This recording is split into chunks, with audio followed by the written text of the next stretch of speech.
Narcissism, narcissist, narcissistic. These three words are very commonly heard, and you may know of those words.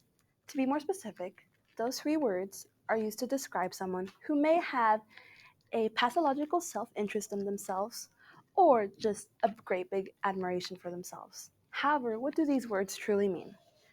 For some of our society, we may misconstrue these words and just use it to describe someone who has a bit too much self love for themselves. However, the word, such as narcissism and narcissist, are much more meaningful than just a simple word. These words refer to narcissism.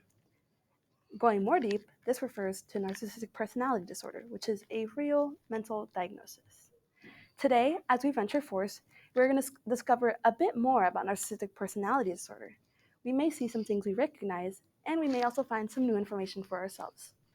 As we venture forth, first, we will find where the word narcissism came from.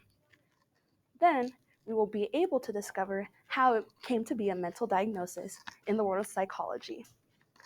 After that, we will soon see the symptoms associated with narcissistic personality disorder, and we will also see the course of treatment that helps give a lifeline to those who suffer from narcissistic personality disorder. So let's grab our thinking caps and begin. A tale as old as time, narcissism has its very own unique origins. According to Cambridge.org, the story starts with a youthful, beautiful young man by the name of Narcissus. Narcissus possessed unparalleled attractiveness that attracted some of his own muses, one of those being a mountain nymph by the name of Echo. Echo loved Narcissus dearly, so much so that she felt the need to profess her love to Narcissus, and so she did just that. However, this came to be what made her fatal death come. Her fatal death came due to the harsh rejection that Narcissus gave to Echo. And due to that, Echo died, with her last only being left an echo of her voice. Due to this, a Greek goddess by the name of Nemesis decided to punish Narcissus due to this unlawful and harsh way to die.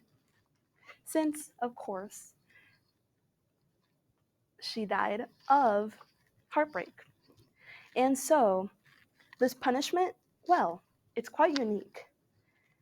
The punishment Nemesis decided to give to Narcissus was leading him to a lake where he saw a good and beautiful image. However, he soon came to realize that this image was familiar.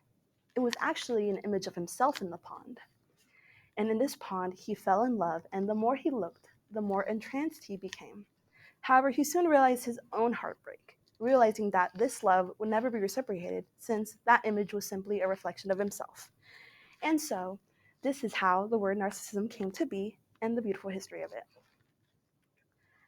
Soon, we will venture forth and discover how it came to be a clinical diagnosis. There were many that contributed to the idea of narcissism and narcissistic personality disorder. However, one big name is known as Sigmund Freud, who you may know by chance. Sigmund Freud wrote his own work called Narcissism 1914. According to psychoanalysisjournal.eu, Freud came up with two different types of narcissism. He came up with primary narcissism, which involved simply self-interest, and secondary narcissism, which involved pathological self-love and harmed interpersonal relationships. Primary narcissism and secondary narcissism once again. However, those who contributed to the modern idea of narcissistic personality disorder and its symptoms were Heinz Kohut and Otto Kernberg.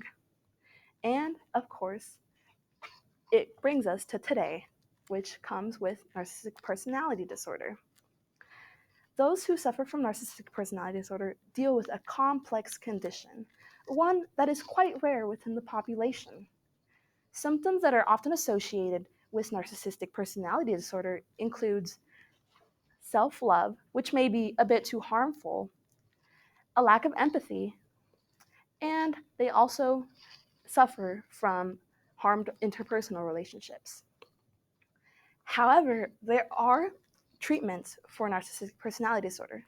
Although unfortunately there isn't medications or a cure for it, there are ways for those who suffer from NPD to feel more better about themselves. That can include things such as CBT, which is cognitive behavioral therapy, and DBT, which is dialectical behavioral therapy.